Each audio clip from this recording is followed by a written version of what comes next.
மக்களே எல்லாரும் எப்படி இருக்கீங்க? எல்லாரும் நல்லா இருக்கணும்னு கடவுள்ட்ட வேண்டிக்கலாம். இன்னைக்கு வந்து ஒரு குட்டி ஸ்டோரி சொல்லிட்டு நிஜமா நடந்த ஸ்டோரிங்க. அத சொல்லிட்டு நம்ம மிச்ச கதைகள்லாம் பேசலாம் அப்படின்னு நினைக்கிறேன். ஆக்சுவலா என்ன ஆச்சுன்னு வண்டிய வந்து பார்க் பண்ற இடத்துல வந்து பாத்தீங்கன்னா, வண்டி வந்துட்டு வண்டி கவர் இருக்கும் இல்லையா? ஸ்கூட்டியோட கவர். ஸ்கூட்டி கவர் வந்து பாத்தீங்கன்னா, என்னுடைய கவர் வந்து வேற ஒரு வண்டியில வந்துட்டு அப்படியே வந்து நல்லா அழகா மூடி இருந்தது. யார் இது நம்மளுடைய கவர எடுத்து இப்படி யார் மூடி வச்சிருக்காங்க? அப்படின்னு சொல்லிட்டு எனக்கு ரொம்ப டவுட் ஆயிடுச்சு. அப்புறம் அந்த ஏத்த மாரி இருப்பாங்க ஒரு கடைக்காரங்க. அவங்க கிட்ட சார் என்னாச்சு? ஏன் வந்து என்னுடைய வண்டி கவர் இவங்கள்ட்ட இப்படி போச்சு? வேற யாரோ தெரியாம எடுத்து மூடியிருப்பாங்க போல. அப்படின்னு சொல்லிட்டு நான் இது பண்ணோனே, "இல்ல, இல்ல தாத்தா தான் மூடியிருப்பாரு. உங்க வண்டி கலர் கூட தாத்தாவுக்கு தெரியல பாருங்களேன். பிங்க் கலரா? இல்ல வந்து ரெட் கலரான்னு கூட தெரியல. உங்க வண்டி பிள்ளையார் கோயில்ட்ட நின்னதுனால எடுத்து அவர் அப்படின்னு நெனச்சுட்டு கவர் போட்டு வச்சுட்டு போயிட்டாரு போல. நீங்க எடுத்துருங்க. அப்புறம் வந்து யாராச்சும் அவங்களுடைய சொந்த வண்டி காணான்னு நெனச்சு போலீஸ்ல கம்ப்ளைண்ட் பண்ணிட போறாங்க." அப்படின்னு சொல்லிட்டு இருந்தாங்க. எனக்கு இத கேட்டுட்டு பயங்கர திடீர்னு சிரிப்பு வந்துருச்சு. என்ன சொல்றதுன்னே எனக்கு தெரியல. ஒரு 75 வயசு தாத்தா பாருங்களேன். அவருக்கு எவ்ளோ பொறுப்பு பாருங்களேன் எல்லா விஷயங்களையுமே. அ எல்லாரையும் ரொம்ப இது பண்ணிப்பாரு. எல்லார்கிட்டயும் ரொம்ப கேர் பண்ணிப்பாரு. ஒரு நான் எப்போதும் அவர பாப்பேன். குட்டியா பிள்ளையார் இருப்பாங்க. பிள்ளையார் கிட்ட போயிட்டு அந்த தேங்காய் எல்லாம் குப்பையா இருந்தா கூட எடுத்து எல்லாத்தையும் கிளீன் பண்ணுவாரு. மாடி எல்லாம் கிளீன் பண்ணிட்டு இருப்பாரு. அதுக்கப்புறம் வந்து எறும்பெல்லாம் இருக்கும் இல்லையா? எறும்புக்கு வந்து சாக்லேட்ஸ்லாம் வாங்கி போட்டுட்டு இருப்பாரு. நான் நெறைய டைம் வந்துட்டு பிஸ்கட்லாம் வாங்கி குடுத்து, இதையும் சேர்த்து உங்க ஃப்ரெண்ட்ஸ்க்கு போடுங்க. அப்படின்னு சொல்லிட்டு வருவேன். அப்புறம் காலையில எந்திரிச்சு எல்லா வேலையும் செஞ்சுருவாரு. சுதந்திர தினம்னா போதும், கொடியேத்த வந்துருவாரு பாத்துக்கோங்க. கொடியெல்லாம் வச்சிருக்காருங்க அவரு. எனக்கு ஆச்சரியமா இருக்கு. என்ன இப்படி இருக்கிறாரு அப்படின்னு சொல்லிட்டு. கொடியெல்லாம் எடுத்துட்டு வந்துருவாரு. கொடி ஏத்தி அந்த கம்பத்த ஊடி நெறைய பேரு குட்டி பசங்கள எல்லாம் கூட்டு வந்துருவாரு. எல்லாரும் வரணும் இன்வைட் பண்ணிடுவாரு. நல்ல விஷயம் தான். அதுக்கப்புறம் காலையில 10 மணிக்கெல்லாம் சான்னு கிளம்பிடுவாரு. குளிச்சு கிழிச்சு சாமியெல்லாம் கும்பிட்டு இது பண்ணி கார் ஓட்டிட்டு இருக்காரு அவரு. அவங்க பசங்க எல்லாருமே நல்லா செட்டில்டு கல்யாணம் பண்ணி எல்லாம் குடுத்துட்டாங்க. எல்லாருமே நல்லா செட்டில்டா இருக்காங்க. இருந்தாலும் நான் என்னுடைய சொந்த கால்ல நிக்கணுமா? அதுமாரி என்கிட்ட. அதனால வந்து 7,000 சமைக்கிறதுக்கு காலையில நான் வந்து போயிடுவேன். எங்க வீட்ல எல்லார்கிட்டயும் காசு குடுத்துருவேன். ரூ. 1000 மட்டும் தான் நான் வச்சுப்பேன். அப்படின்னு சொல்லுவாரு பாத்துக்கோங்க. எனக்கு இப்படி ஆச்சரியமா இருக்கும். நான் அடிக்கடி இவர்ட்ட சொல்லுவேன். உங்ககிட்ட இருந்து இன்ஸ்பிரேஷன் எடுத்துக்க வேண்டியதா இருக்கு அப்படின்னு சொல்லிட்டு தாத்தா அப்படின்னு சொல்லுவேன் நானு. ஏன்னா வந்து இந்த காலத்துல சின்ன பசங்க கூட ஒரு விஷயத்த செய்யறதுக்கு அவ்வளவு யோசிக்கிறாங்க. அவ்வளவு வந்து லெத்தார்ஜிக்கா இருக்காங்க. சோம்பேறித்தனமா இருக்காங்க. நீங்க வந்து எவ்வளவு இதா இருக்கீங்க பாருங்க. அப்படின்னு சொல்லிட்டு சொல்லுவேன் நான் எப்போதுமே அவர்கிட்ட. அப்புறம் வந்து குட்டியா செருப்பு போட்டிருப்பாரு. இந்த குழந்தைங்க எல்லாம் போட்டிருக்க மாரி ஒரு ஸ்லிப்பர் போட்டிருப்பாரு. அத வேற அப்படி கால் வேற அவருக்கு கொஞ்சம் இதா இருக்குமா, அப்புறம் தேங்கி தேங்கி நடந்துட்டு இருப்பாரு. அப்ப வந்து குட்டி செருப்பு போட்ட உடனே நான் கேட்பேன், "என்ன இதெல்லாம்? என்ன தாத்தா இப்படி போட்டிருக்கீங்க?" அப்படின்னா, "எல்லாரும் என்னதான் கண்ணு வைக்கிறாங்க தெரியுமா உனக்கு? நீ பேசாம இரு. எல்லாரும் என்ன பார்த்து நான் இந்த செருப்பு போட்டிருக்கேன்னு சின்ன பசங்களுக்குலாம் அவங்களுக்குலாம் பொறாமையா இருக்கு. என்னோட செருப்பு அவ்வளவு அழகா இருக்கு அப்படிம்பாரு. அந்த மாதிரி எல்லாம் சொல்லுவாரு. சரி அவங்கள என்கரேஜ் பண்ணணும் இல்லையா? அந்த வயசுல வந்துட்டு எப்படி வந்து ஆக்டிவா அந்த மாதிரி எல்லாம் இருக்காங்கல்ல அப்படின்னு சொல்லிட்டு தோணும். ஓகே, இத நான் எதுக்கு சொல்றேன் அப்படின்னு கேட்டீங்கன்னா, இப்ப அந்த வயசுல இருக்கவங்களுக்கே இவ்வளவு பொறுப்பா இருக்காங்க பாருங்களேன். ஆனா நம்ம மக்கள், நம்ம அரசியல்வாதிகள்லாம் எப்படி ஒரு பொறுப்பற்ற தன்மையில இருக்காங்க பாருங்க அப்படின்னு சொல்றதுக்காக தாங்க இந்த இத வந்து நான் சொன்னேன். இப்ப என்னன்னா, இன்னைக்கு வந்து மிஸ்டர் திருமாவளவன் தெரியும் இல்லையா? விசிகாவுடைய தலைவர் இல்லையா? அவர் வந்து ஒரு பேட்டி குடுத்திருந்தாரு. அந்த பேட்டிய வந்துட்டு நீங்க எல்லாரும் நியூஸ் சேனலுக்குலாம் வந்துட்டு பேட்டி குடுத்திருந்தாரு. அந்த பேட்டிய வந்துட்டு நான் வந்து கொஞ்சம் போடுறேன். கேளுங்க. அது என்ன அவர் வந்து சொல்லியிருக்காருன்னா,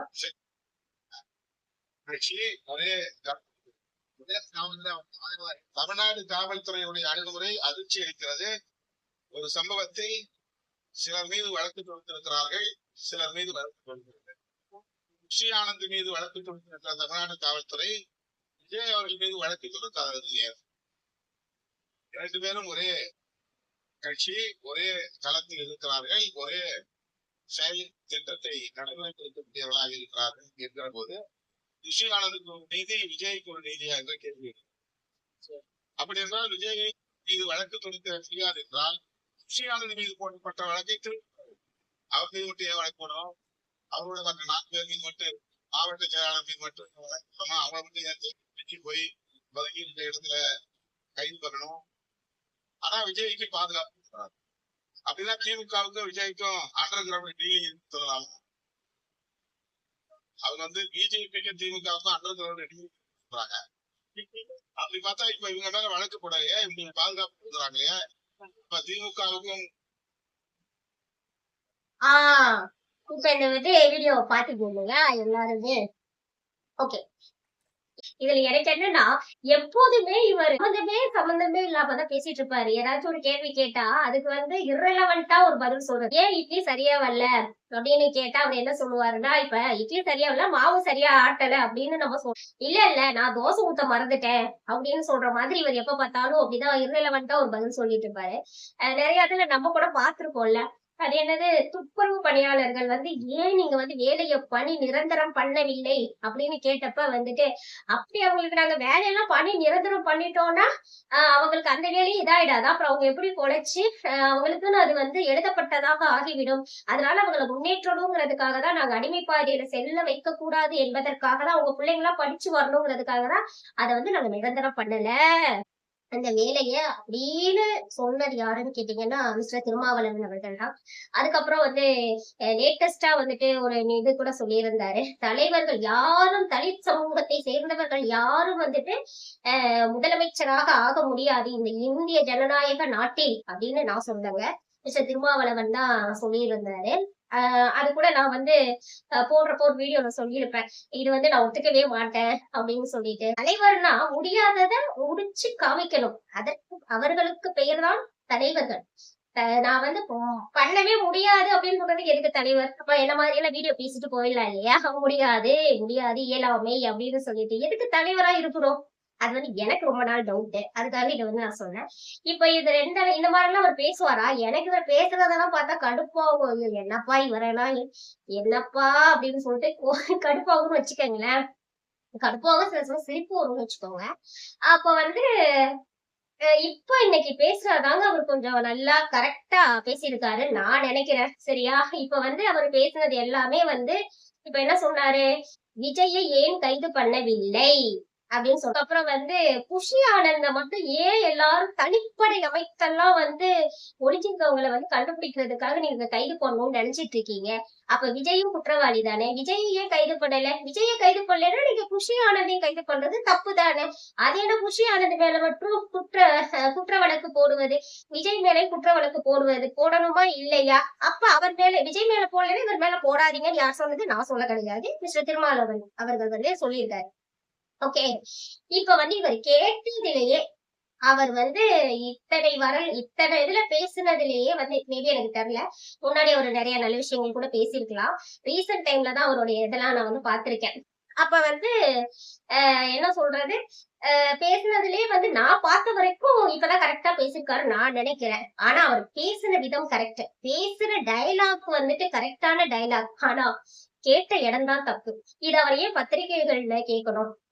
அவர் வந்து இப்போ ஒரே ஒரு கொஸ்டின் தாங்க, போலீஸ்காரங்க ஏன் நடவடிக்கை எடுக்கவில்லை அப்படின்னு அவர் கேக்குறாருல்ல. போலீஸ் யாருடைய கண்ட்ரோல்ல இருக்கு சொல்லுங்க. அப்ப திருமாவளவன் அவர்கள் வந்து யார்கிட்ட இந்த கேள்வியை கேட்கணும்? நிச்சயமா வந்து டிஎம்கேல இருக்கவங்க கிட்ட தானே கேட்கணும், சிஎம் சார் கிட்ட தானே இந்த கேள்வியை கேட்கணும். என்ன சார் சிஎம் சார், நீங்க வந்து விஜயை கைது பண்ணல, குஷி ஆனந்த மட்டும்தான் கைது பண்ணிருக்கீங்க அப்படின்னு இவர் கேட்கணுமா இல்லையா? இவர் அங்கேயெல்லாம் கேட்காம இது வந்து யாரோட அலைன்ஸ் வச்சிருக்காரு? டிஎம்கே கூட தானே அலைன்ஸ் வச்சிருக்காரு. அப்ப போலீஸ் கண்ட்ரோல் டிஎம்கேக்கு கீழே தானே இருக்கு, சிஎம் சாருக்கு கீழே தானே இருக்கு. அப்படி இருக்கிறப்ப இவர் போலீஸ் வந்துட்டு ஏன் நீங்க குடிக்கல, அவங்கள வந்து இது பண்ணலன்னு இவரை வந்து போலீஸ கேட்கலாமா? அப்ப இவர் டைரக்டா சிஎம் சாரை கேக்குற மாதிரி தானே அர்த்தம்.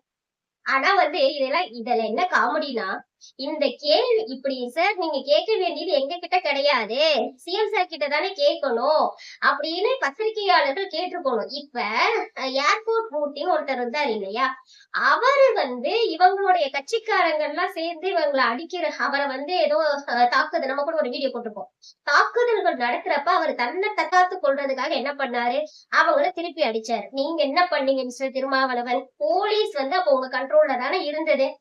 உடனே அது என்னது குண்டர் சட்டமா, குண்டர் சட்டம் போட்டது யாரு? நீங்க தானே. அப்ப ஏர்போர்ட் பூர்த்தி அவர்களுக்கு குண்டர் சட்டம் அதாவது என்ன வித்தின் 2 days அவர் அந்த மாதிரி இன்சிடென்ட் நடந்தோன்னு உடனே ஜெயில தூக்கி போட்டீங்களா இல்லையா? இத்தனைக்கும் அவர் கொலை பண்ணலைங்க, 41 பேர்லாம் கொல்லவே கிடையாது. அவர் என்ன பாவம், அவரை யாராச்சும் போட்டு தள்ளிடுவாங்களோன்னு சொல்லிட்டு அவர் வந்து அடிச்சாரு, அவ்வளவுதான். அவர் என்ன 41 பேர் கொல்றதெல்லாம் பெரிய எவ்வளவு பெரிய ஹிஸ்டரி, எவ்வளவு பெரிய ரெக்கார்டு. நீங்க என்ன நினைச்சிட்டு இருக்கீங்க? அவங்க எல்லாம் அக்யூஸ்டே கிடையாது. 41 பேர் கொன்னவங்க அக்யூஸ்டா? நாங்க அக்யூஸ்டா தான் நினைக்க மாட்டோம்.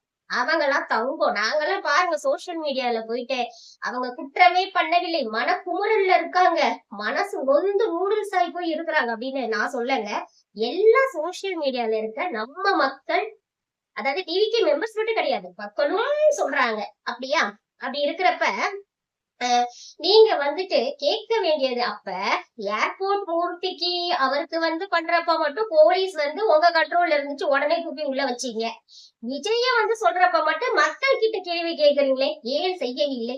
ஏன் போலீஸ் மேல பழி போடுறது? இதெல்லாம் வேற என்ன பண்றது? பாவம் போலீஸ்லாம் அவங்க வாங்குற சம்பளத்துக்கு நீங்க யார் யார் மேல எல்லாம் எல்லா அரசியல் தலைவர்களும் பழி போடுவீங்கன்னே தெரியல. அவங்க எல்லாம் நினைச்சிருப்பாங்க இந்த போலீஸ் வேலை பாக்குறதுக்கு செத்துக்கலாம் போல சாமி இவங்க கிட்ட எல்லாம் மாட்டிக்கிட்டு. நிஜமா நான் நிறைய போலீஸ் எல்லாம் பாத்திருக்கேன். எனக்கு தெரிஞ்ச நிறைய மேடம் எல்லாம் இருப்பாங்க. நான் கேட்பேன், அட போப்பா நீ வேற, இவங்க கிட்ட எல்லாம் மாட்டிக்கிட்டு நாங்க படுற பாடு, செத்து பொழைக்கிறோம். ஒண்ணு மக்கள் எங்களை போட்டு டார்ச்சர் பண்றாங்க, இல்லைன்னா இவங்க வேற எங்களை போட்டு டார்ச்சர் பண்றாங்க அப்படிம்பாங்க. அது மாதிரி என்ன சொல்றது, இந்த மாதிரி கேள்வி கேக்குறது நீங்க வந்து யார்கிட்ட கேட்கணும்னா சார், கரெக்டான பர்சன் கிட்ட கேட்கணும். இப்ப நீங்க உங்க ஃப்ரெண்டு தானே அவரு, எப்படி இருந்தாலும் அவரை மீட் பண்ணுவீங்க தானே. அப்ப நீங்க பேசாமலாம் இருப்பீங்க? என்ன ஸ்டாலின் சார் நீங்க வந்துட்டு சும்மா விடுறீங்க, நீங்க வாட்டுக்கு விஜய புடிச்சு உள்ள போடுங்க, அவருக்கு கொலை பண்ணிருக்காரு, நியாயமா பேசணுமா இல்லையா கேக்குறேன். ஓகே, புஷி ஆனந்துக்கு தப்புன்னு உங்களுக்கு தெரியுது இல்ல, அவரை உள்ள புடிச்சு போடக்கூடாதுன்னு அந்த அளவுக்கு நியாயம் தெரியுதுல, விஜய போடணும்னு சொல்ற நீங்க, அப்ப ஏர்போர்ட் மூர்த்தி தப்பு செய்யலைங்கிறது நீங்க சொல்லிருக்கணுமா இல்லையா? அப்ப சொல்ல, அப்ப வந்து என்ன ஒரு டைலாக் சொல்லுவாங்க, உங்களுக்கு வந்தா ரத்தம், அடுத்தவர்களுக்கு வந்தா என்னது தக்காளி சட்னியா, தக்காளி சட்னி. இதெல்லாம் நான் மட்டும் சொல்லங்க, நிறைய பேர் பேசிட்டு இருந்தாங்க. சரியா? அத வந்து கேட்டுட்டு வந்து இந்த வீடியோல பதிவிட்டே ஆக வேண்டும் அப்படிங்கிறதுக்காக எல்லாரும் என்கிட்ட கேட்டுக்கிட்டாங்க. அக்கா நீங்க தான் யூடியூப் சேனல் வச்சிருக்கீங்க, நாங்க பேச முடியாதனால நீங்க பேசுங்க அப்படின்னு வந்து என்கிட்ட சொன்னாங்க. அவங்க சார்பாக நான் வந்து பேசுறேன். ஒருவேளை நீங்க எதையாச்சும் வந்து இந்த மாதிரி நான் பேசுறேன்னு சொல்லி கேஸ் எல்லாம் போட்டு உள்ள தள்ளிடாதீங்க. அப்புறம் பேசுறவங்க எல்லாம் நான் வந்து சொல்லிடுவேன், இவங்கதான் என்ன பேச சொன்னாங்க, ஒரு பாட்டி சொன்னாங்க, அதுக்கப்புறம் வந்துட்டு ஒரு சின்ன பொண்ணு சொன்னுச்சு, இவங்க எல்லாரையும் நான் சொல்லுவேன். அப்புறம் அந்த பாட்டிங்கெல்லாம் கொந்தளிச்சிருவாங்க பாத்துக்கங்க.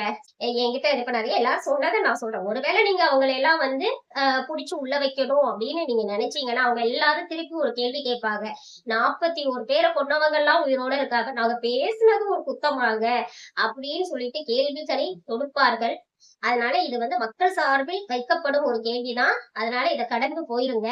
எல்லாத்தையும் எப்படி நம்ம கடந்து போறோம், அரசியல் என்ன அப்படின்னு சொல்லிட்டு அது மாதிரி இதையும் கடந்து போயிருங்க. இதெல்லாம் ஒரு பெருசா எடுத்துக்காதுங்க. சரியா?